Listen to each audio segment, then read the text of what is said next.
just put it off until you're like 75, and then, Easy breezy, morphin. and then, morphin sneezy. They're going to have some real wicked-ass drugs around then. Some real synthetic fucking, masterpieces. Fingers crossed. And if not, we can just fall back on some PCP. Dude, it's like $9.25 for Marlboro Reds. Oh, Jesus. That's the industry standard for cigarette prices. Now? I'm saying, like, whatever Marlboro Reds are, that's what you judge cigarette prices based on, I think. That's how I feel like I've always judged whatever cigarette prices are. Like, yeah, spirits are going to be more and fucking Pall Malls are going to be cheaper, but like, what are Reds? How much do Reds cost? Welcome to the Trash Cats Trashcast. I'm Richard. I'm Steven. And today we're speedrunning this shit. We're speedrunning the podcast. How did we get here? It's speedrun strat, Steven. We had to get here eventually. We've done it. We've perfected it. Pixel perfect in every way. I feel like mistakes were made. We had plans. Nope. Perfect in every way. Never once called an audible or fucked anything up. This objectively could be a bad episode. We're just gonna preface. I think some of our worst episodes, in some light, might actually be our best episodes. I like how you think. For example, Diesel Boy and the Phantom Pooper. Classic. Is it one of our worst performing episodes? For sure. Absolutely. Is it a great episode with fantastic stories that people need to listen to? Absolutely. For sure. Highbrow art. Now, I'm just curious. What have you had going on besides vaping and listening to your esoteric music? Shouts out to the Hardmen podcast. Yeah. We'll see you soon, Eric Kahn. Yeah, we'll see you in court. the court of the trash cats. I have been coming out of a depression. I realized last week. Last week you had asked me. I don't think we were recording yet, but you were like, "Are you like actually okay?" or something along those lines. And I was like, "Yeah, I'm doing it. I'm whatever." And that ate at me for a little bit for the next day, and I realized like, oh, you know what? I think I am like actually like depressed, and I'm having a real rough go. Like I knew I was not doing great. But that made me think about things a little bit differently. And I managed to get a couple of days off this week, so it's been pretty good. I went to a new Asian grocery store up here that I hadn't been to yet, and it was really fucking dope. What'd you get? Anything specific? I never know it. I'm always excited when I go to a grocery store like that, where it's a different culture of food. I'm not super familiar, but I'm always overwhelmed by the choices where my ignorance keeps me from finding the best stuff. Where I always find a couple cool things, but I don't know what I'm doing. That's the cool part is like you're going to find some things that you don't know what the fuck you're looking at. And like, okay, I think I know what to do with this. The fun part about being me is I know what to do with most everything in there. It's the question of like, do I want to do this? What do I want to do? I went in there with the mindset of I need ingredients to make Thai green curry. And there's two ways to go about that. One is you buy curry paste and then you mix it with coconut milk and heat it up and make Thai green curry. Or you buy the galangal and the ginger and the lemongrass and the green chilies and you make your own paste and you fuck it up like that. And I am now the proud owner of a food processor that my awesome parents got me for my birthday. Nice. And did you just not have your own personal one previously? Yeah, so there's anyone who's ever worked in a professional kitchen knows exactly this food processor. It's the Cuisinart 14-cup food processor. It's like a fraction of the cost. Yeah, it's a fraction of the cost of a RoboCoupe, but it does the exact same thing and holds the exact same amount. It's much smaller and it's more stylish and easy to clean. It be slicing and dicing. That's for sure. It does everything you could ever need a food processor to do. And I've been wanting to get one, but it's one of those where like it's like $300 almost, and it's like I don't want to spend that money on something when I know I could get something cheaper that it would do the job, but I don't want to buy the cheaper one because that's not the one I want.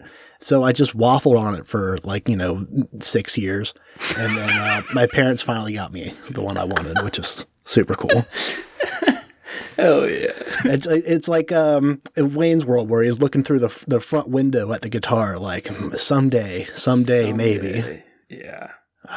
But now I can make my own Thai green curry. I got some of that. I got always got to get some ramen, some different. Just whatever. I usually go off of like packing art. If I see one that's like interesting that I've never seen before, it's like, all right, fuck it. I'm going to spend $10 on this 6-pack of instant noodles.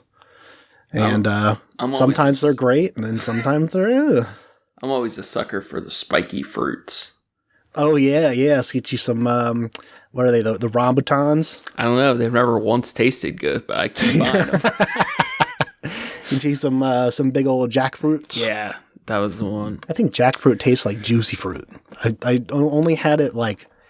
You always get it like barbecued when you go places, but like eating, like there's a couple different parts of it. I think it's the seeds that are like kind of sweeter actually, and I think they taste like juicy fruit.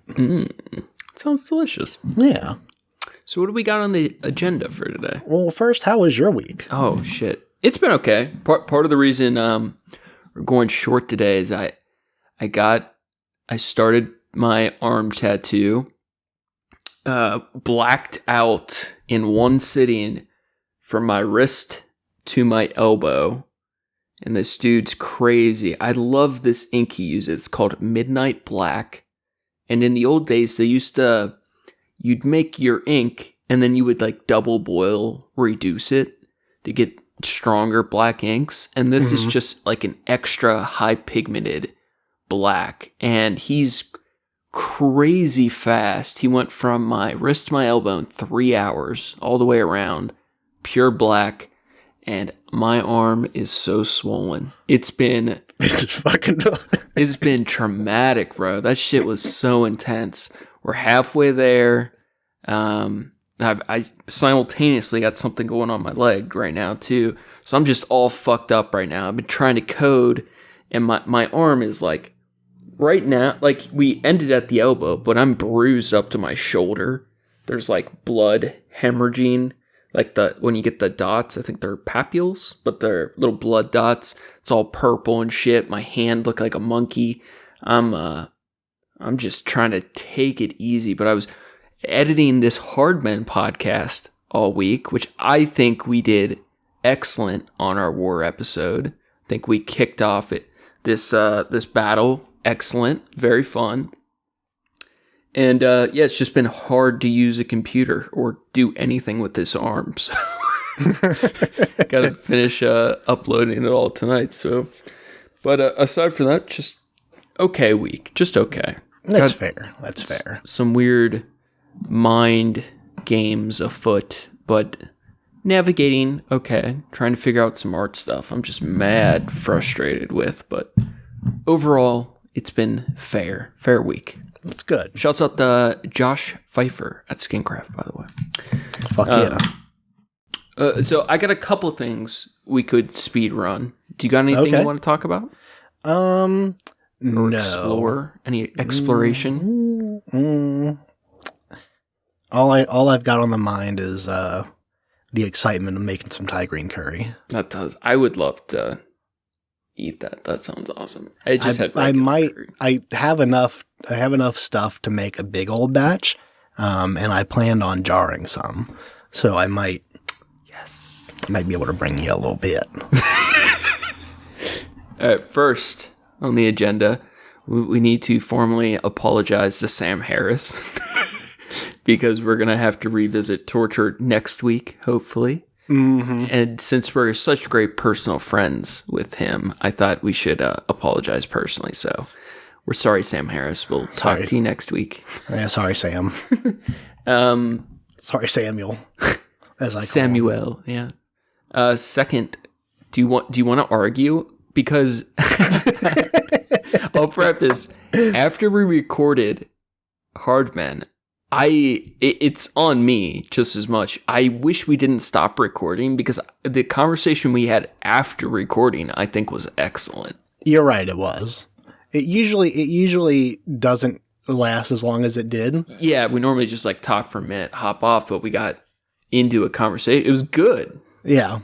I think it was mostly about clarification. So do you want me to set the stage? Yeah. Do you feel like doing this?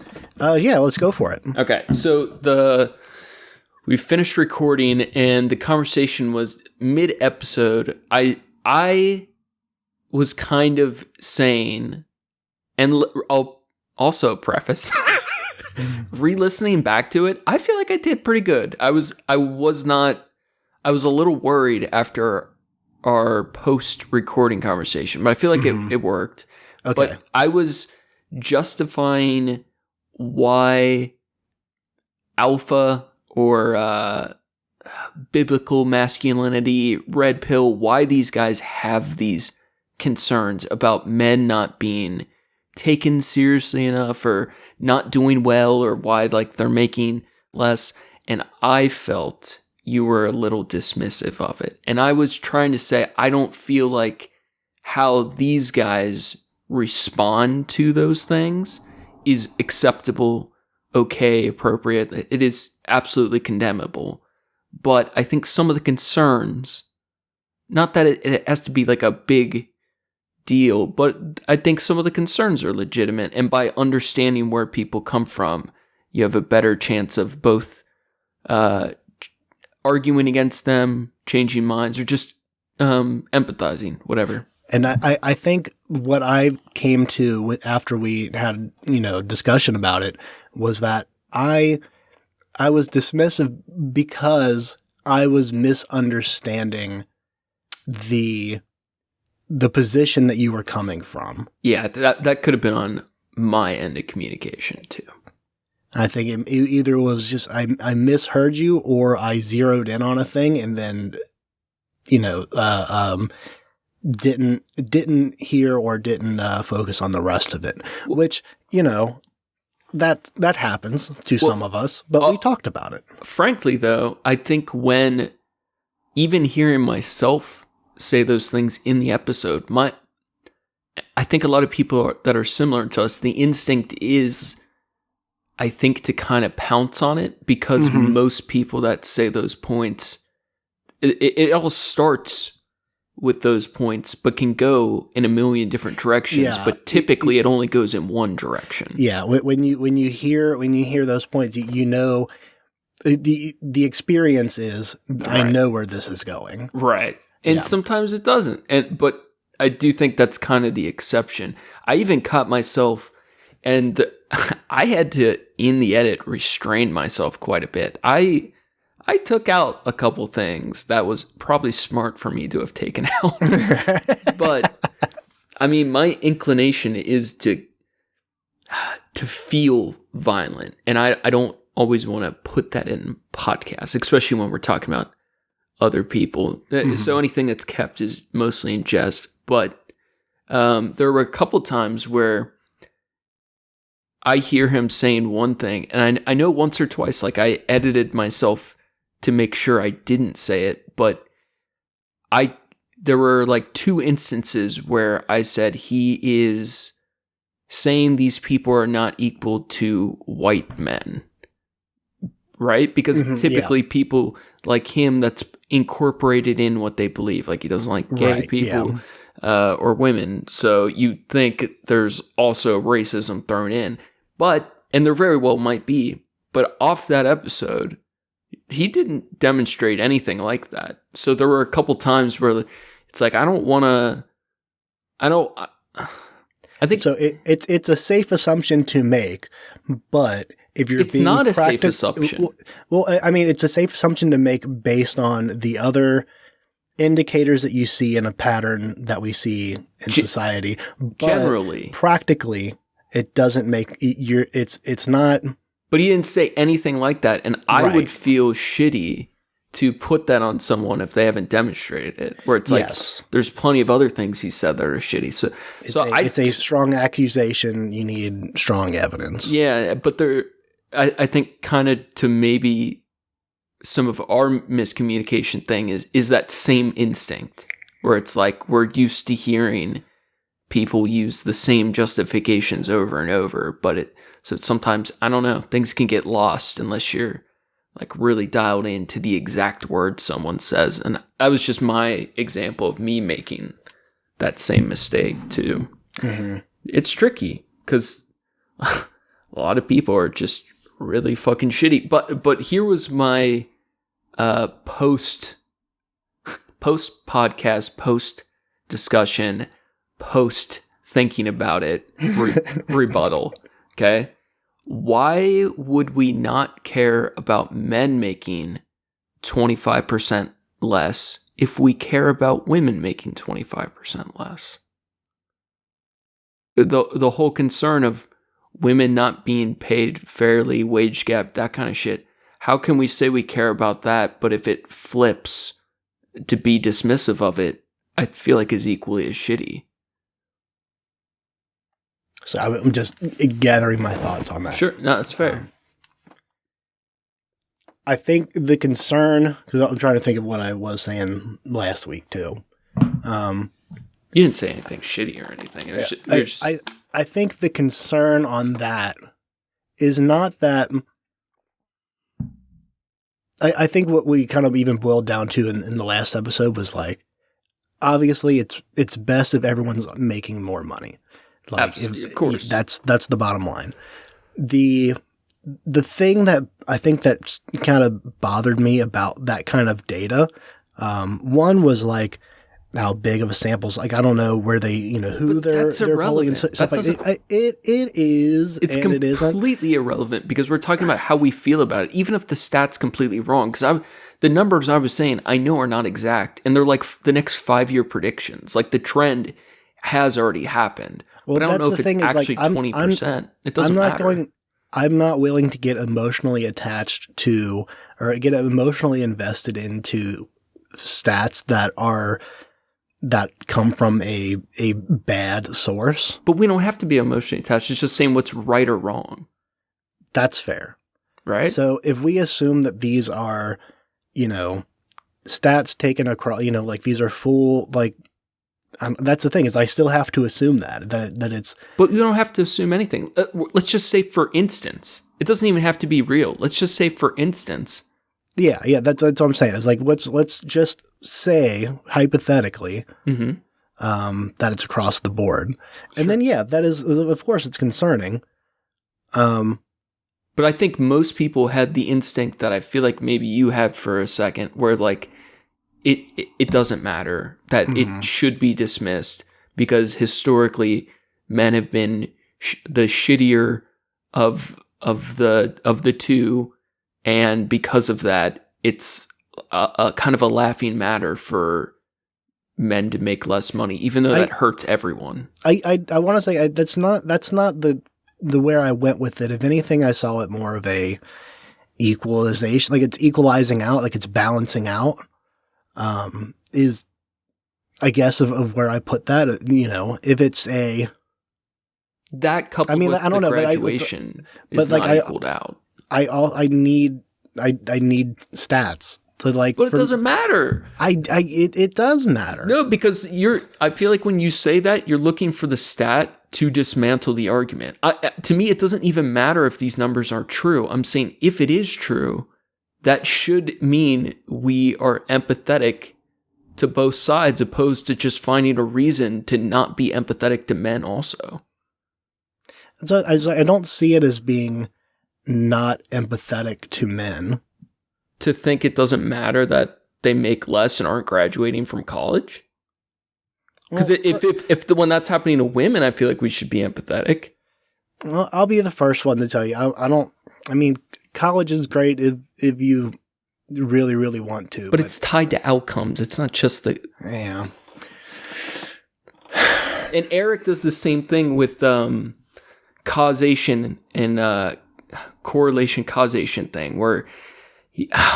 I'm going to mess this up. But I was just listening to the next episode, and one of his arguments is it was a Democrat's research group on how young boys who tend to be effeminate turn out to be gay. And he was saying, because we let our men be soft as boys, that's what makes him gay. And it's that backwards association where we know people not graduating on the overall is less successful outcomes. We know men are making less. I don't give a fuck about associating myself with being a man or even being straight or any of that shit. I don't care, but I feel like if we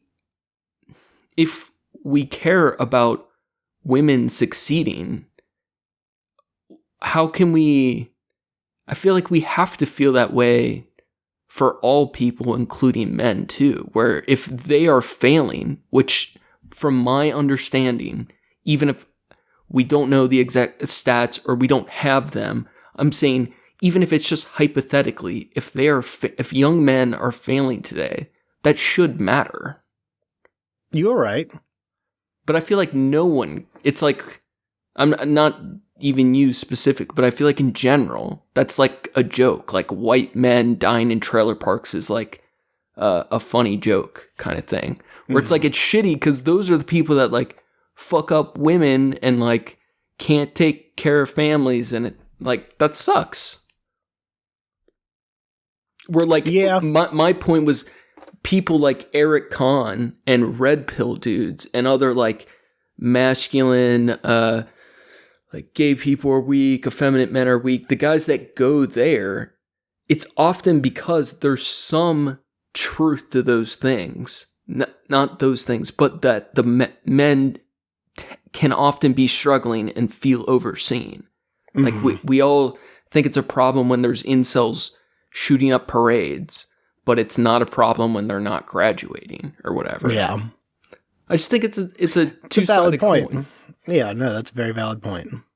But I don't know what to do with that because it sucks. It sucks because even when I hear myself saying this, I feel like it's running some level of defense for shitty people. And the only way I feel like not to do that is to be very clear that where they take that is completely unacceptable. That's also extremely valid, and no, you're right. You're 100% on the money there. Call me big money. Your shower thought has prevailed. I just like getting worked up over shit, but it's that type of thing though. I feel like I get pretty revved up about because I think a lot of people on our side, for good reason, have that similar instinct, and I think it hurts our better credible arguments. Yeah. When there's that, I don't know. I think there's what's happening in the red pill circles is more of like if there seems to be a trend in young men are making less and less money, it becomes a, hey, how come these men aren't making as much money? It must be everyone else that's causing this to happen to these men. Absolutely, they believe that. And that part is wrong, but them feeling that way is valid. I think that the issue, I think, stems from even the fact of like the perspective that it's looked at from the first place isn't like the thing that the pathway that I have to go through to like make it feel less, how do I want to say, feel less biased in my head, is, okay, there's a percentage of the population that's making less money. Notably, that percentage, or that's, gradually making less and less money. That percentage of the population is overwhelmingly young men. That's where it's like, okay, let's zero in on this group and figure out what the problem is here. I think coming at it with, I think this is another game of prefacing, of like the way that you approach something to someone who is new to the information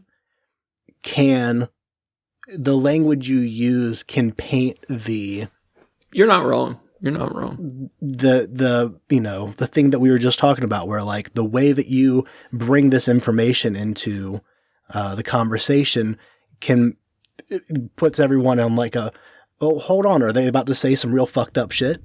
So I'll double answer that. So how I feel about that is I find it a little disappointing when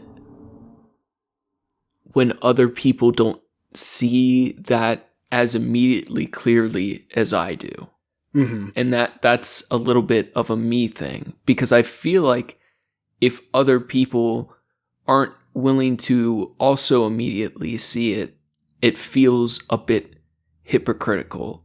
And then the second thing is, you are right. How you paint that picture, like it's like the exterior of a gallery you're walking into, or how the art is displayed before you even see the painting type. So it's the book cover. Yeah, a good way to bring this point up to someone in a softer and more empathetic way would to be something like this, which is happening to some extent, even if I don't know the exact percentage. But a lot of universities with STEM programs now want to find incentives to get more young men into STEM programs, where for the last 30 years, there's been an incredible push to get young women to join STEM programs. Now, because the percentage of enrollment has flipped so extremely, they are unsure how to go about it, because the universities feel that if they offer men incentives, they will be so heavily criticized. And I think that's very problematic. That is, yeah, I agree with that. And it's not that I want everyone to do well, and but there, like, a certain amount of the percentage being off is acceptable, right? Like, men had the upper hand in so many fields and so many different ways. It's natural there's going to be some swing over, and I don't think that's bad. But when they're saying in 5 years it's going to be 2-to-1 women graduating college, that's not good for everyone. We want it.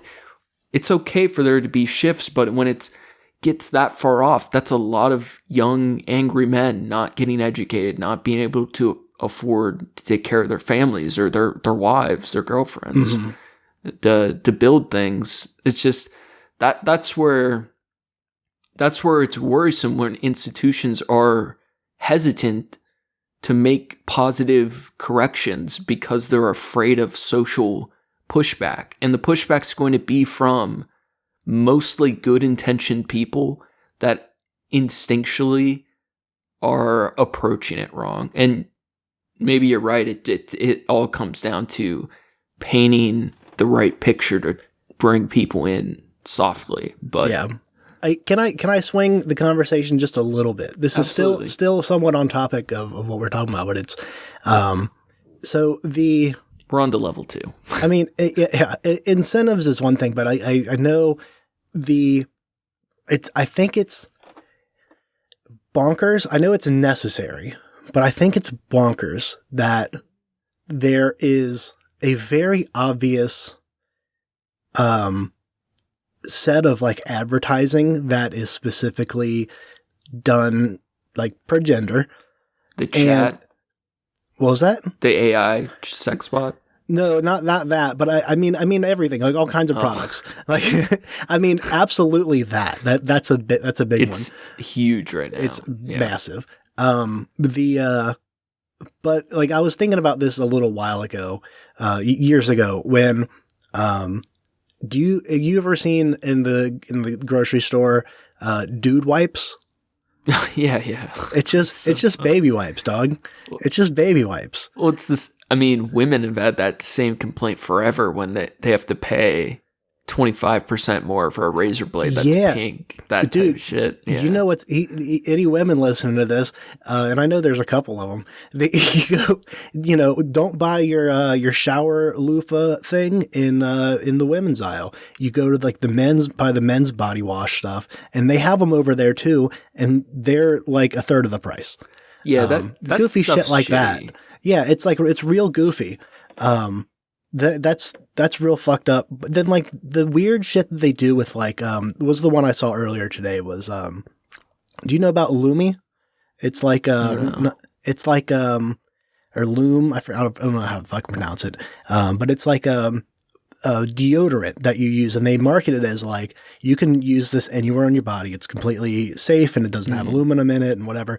But like specifically, it's easier to apply in places like your groin or like your ankles and shit like that, where you're going to like build up sweat and it like stinks after, a day. So they market it. The Loom was the first one that came out, and it was kind of marketed more towards women, but anyone can use it. It does the same thing. Every dude in the world's experience, you wake up, you have a good shower and you're fresh and clean, and then you go to work or do something, do anything, or just fucking sit around for a few hours, and like you're gonna get a little stink. Yeah, you're gonna get again. Yeah, you're disgusting. So like that's exactly what that's for. And where are you leading? Well, here, so they just, and I saw that product, I bought that product, okay, and then but I was like, I know they're going to come out with someone's going to make a men's version of this, because it's like the packaging alone, not only like the scents, they have like good scents for men, but it's not like, pro sport shit, like it's like they're going to come out with a men's version of this eventually. Sure. And sure enough, I just saw an ad today. Though, right? It is. Yeah. It drives me nuts that it has to be done that way.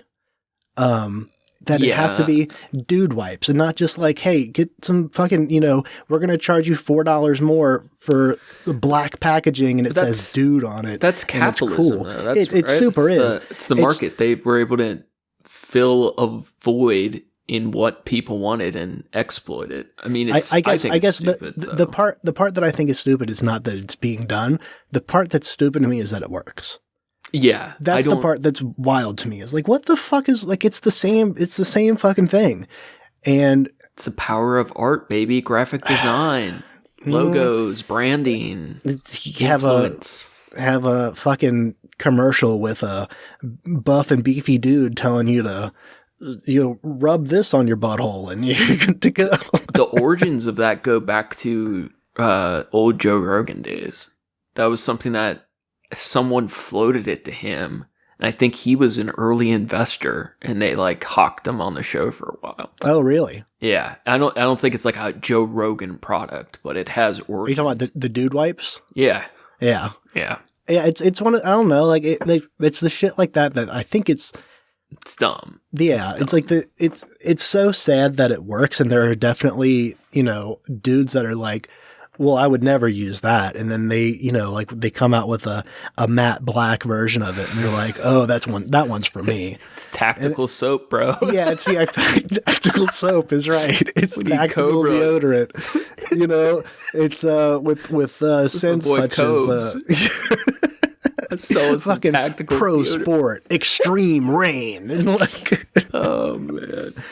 It's fucking Axe body wash for big boys. So level 2 was gendered products that we find annoying. It's fucking so stupid. You pay more for the gendered version. What do we got for level 3 of this speed run? Doing big things. we're solving the world's problems here, Steven. See, honestly, I'm really excited about our upcoming stuff. Like, more and more, dude. I mean, no one's listening, but I really wish I could just make art and podcasts all day. And I'm determined to make that happen. Because I don't.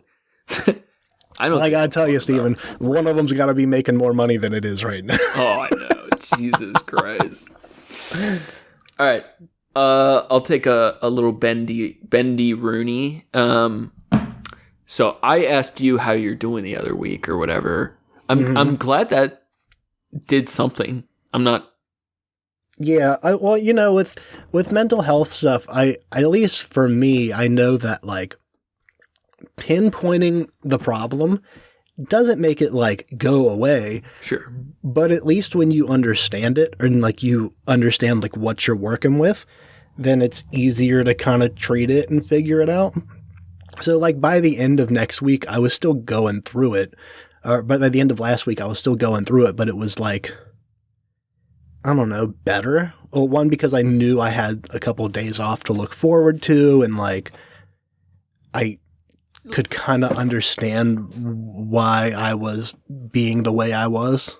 Let me probe, because I recently have had some.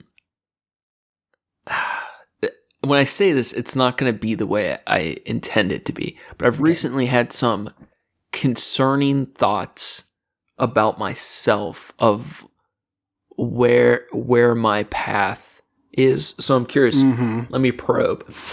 Yeah. When it's that way, like shitty week like that, do you like fantasize or idolize or I got so specifically, it's not that I wanted to kill myself, but I thought about our conversation on like why people should have the right to commit suicide and choose when they do and why. Yeah. And I really empathized with people who killed themselves. Yeah. It's like one of those, like, I'm not going to do it. Like, you know, I have a certain amount of esteem and respect for people that leave everyone. Yeah, man, it's hard to pull that trigger, man. But it's always thought of as a cowardly thing, and it's like, all right, if you think it's so cowardly, how about you do it? Yeah, how about you fucking do it? Yeah, you fucking idiot. See you back away from that trigger real quick, motherfucker.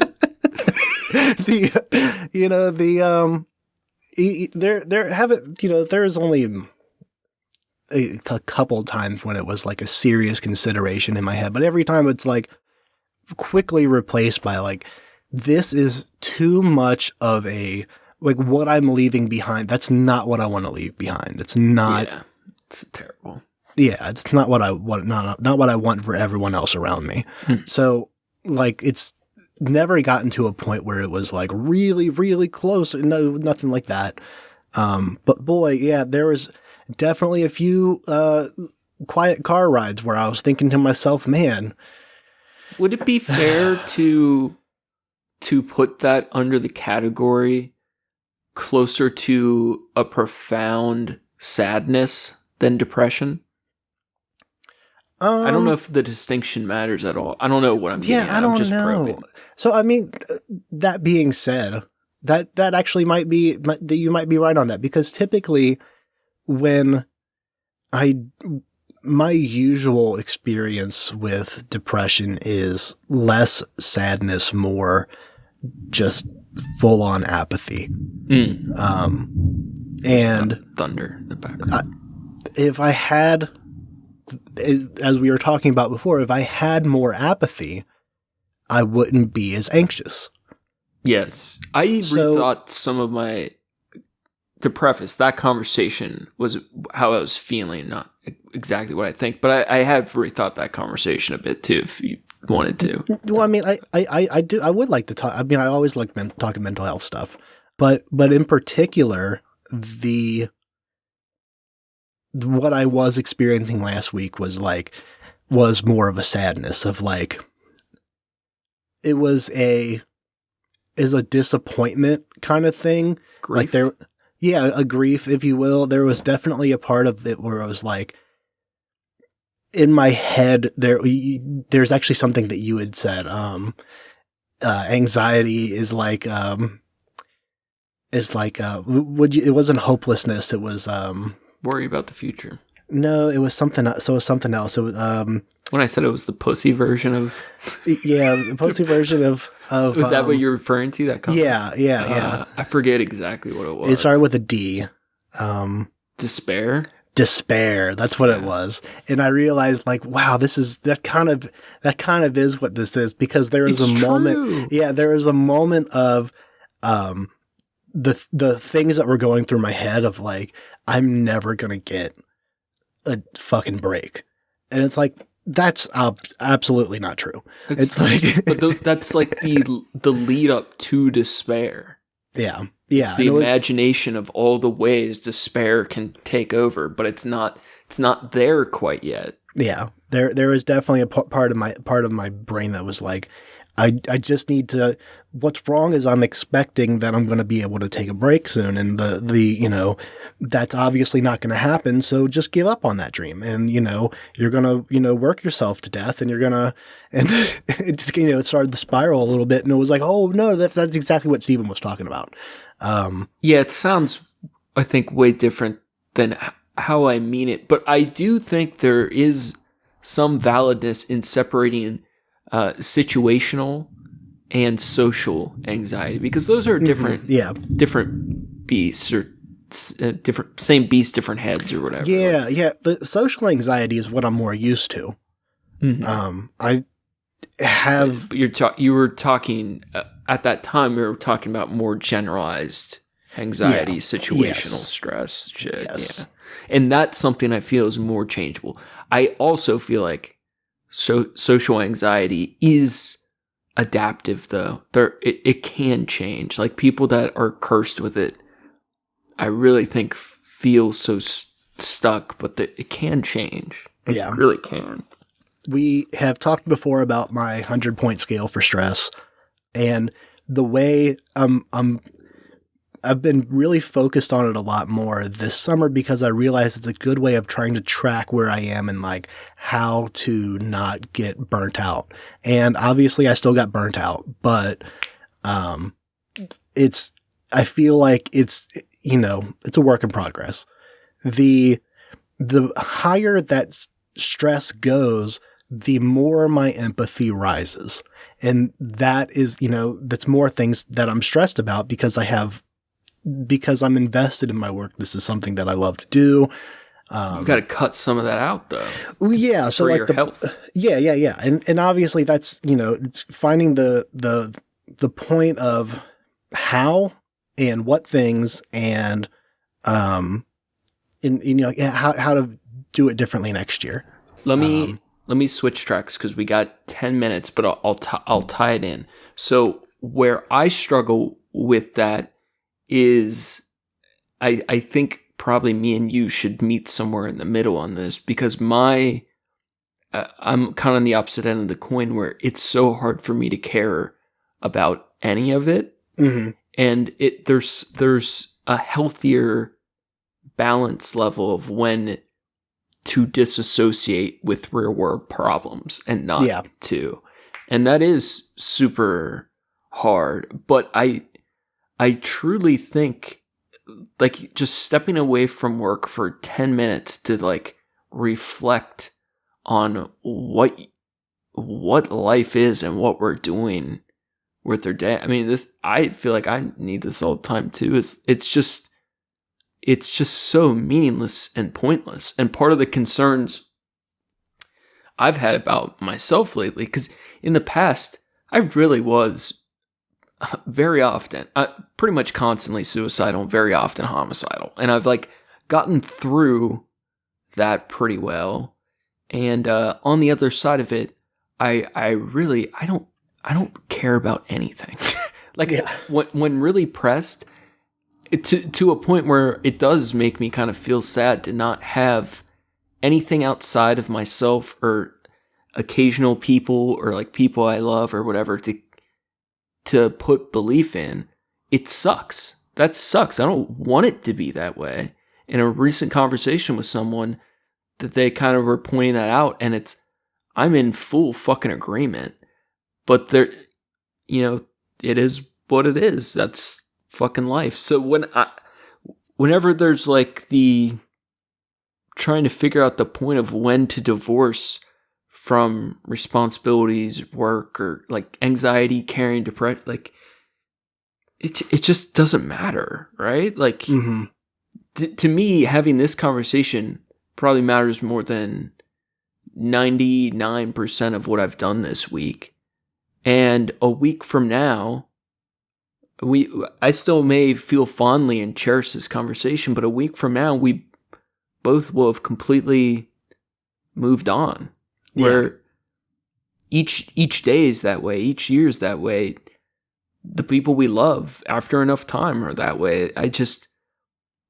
It sounds so cynical, but I don't feel it to be that way. I just truly feel like I feel like it is a flaw to fully believe in anything. To have full faith in anything is,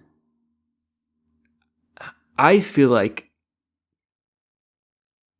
almost like egotistically mad.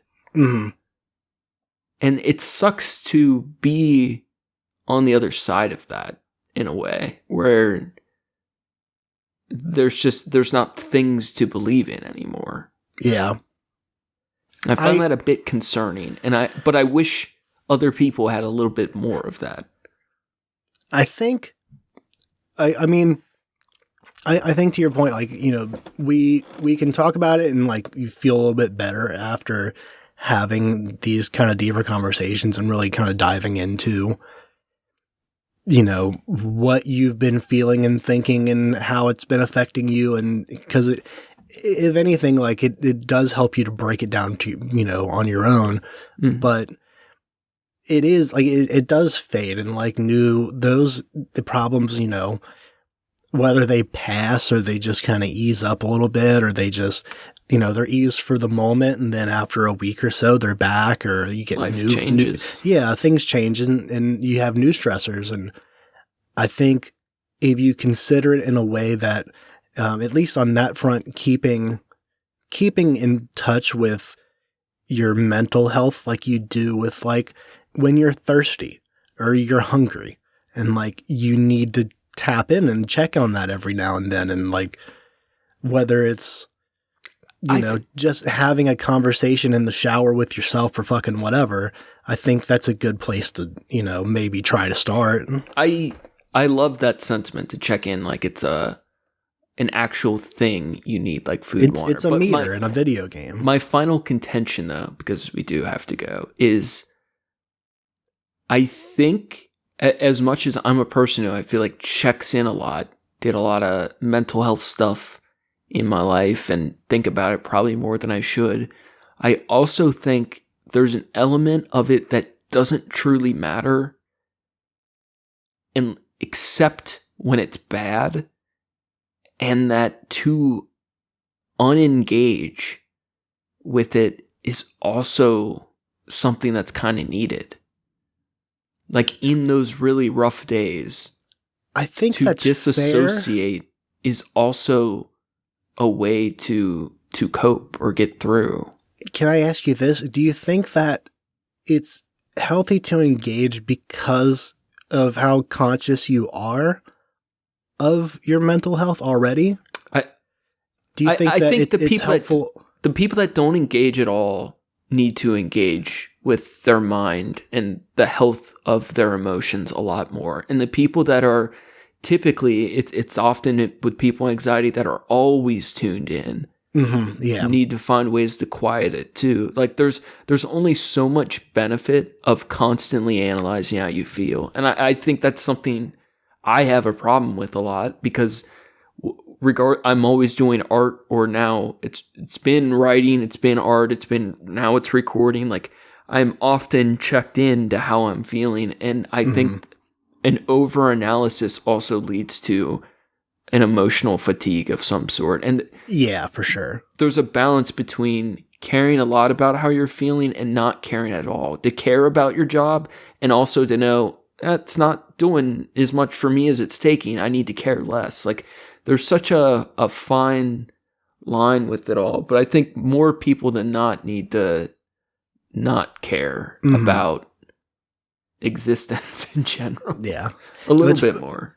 And I 100% agree with you on that. The distractions are necessary. You have to find them as well.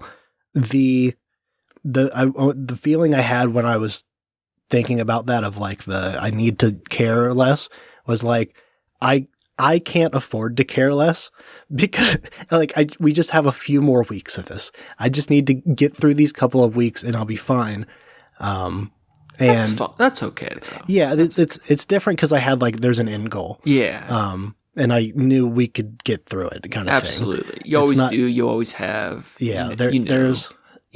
I requested the time off. I didn't request. I organized my time off this week to make it, doable and where it didn't like take away from the company, but it was still like and it felt good to do it that way. Hell yeah. It felt more earned and rather than like you did it the right way without having to fall apart first, Yeah. I can't say I'm not because I have called in before like, hey, dude, I can't today.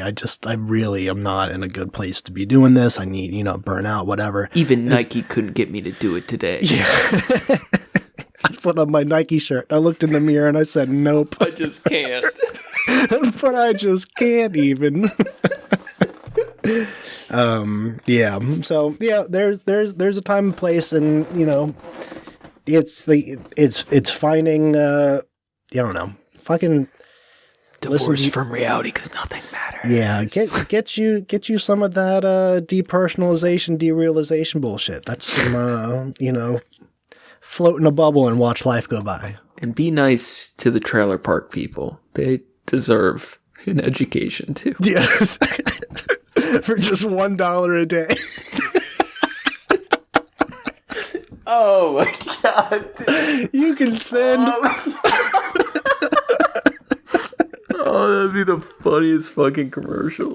Just a bunch of like broken bikes in front of a trailer. Just this one's got no front tire. This one's got no back. Four different bikes, all of them missing key parts. I think on that note, we need to get the fuck out of here. Buy a trailer park, get a bike. Thanks everybody for listening. Cool stuff ahead. We got actual stuff we'll do soon. Yeah.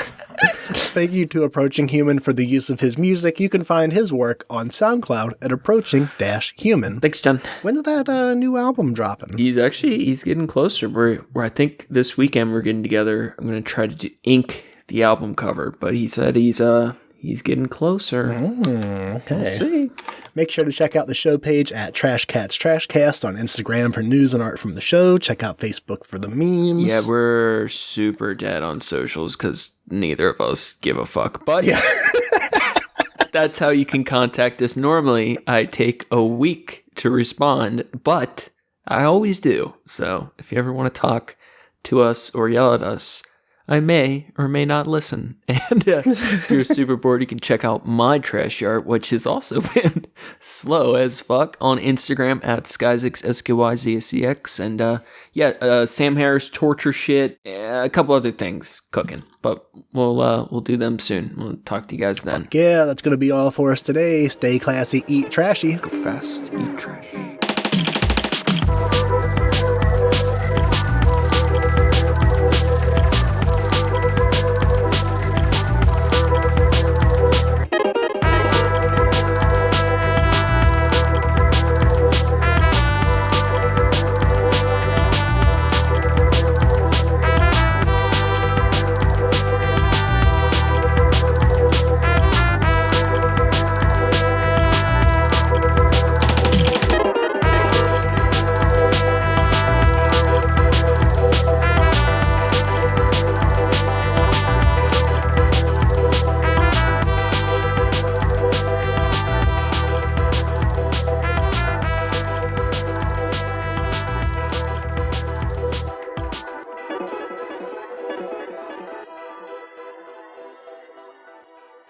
That was pretty good.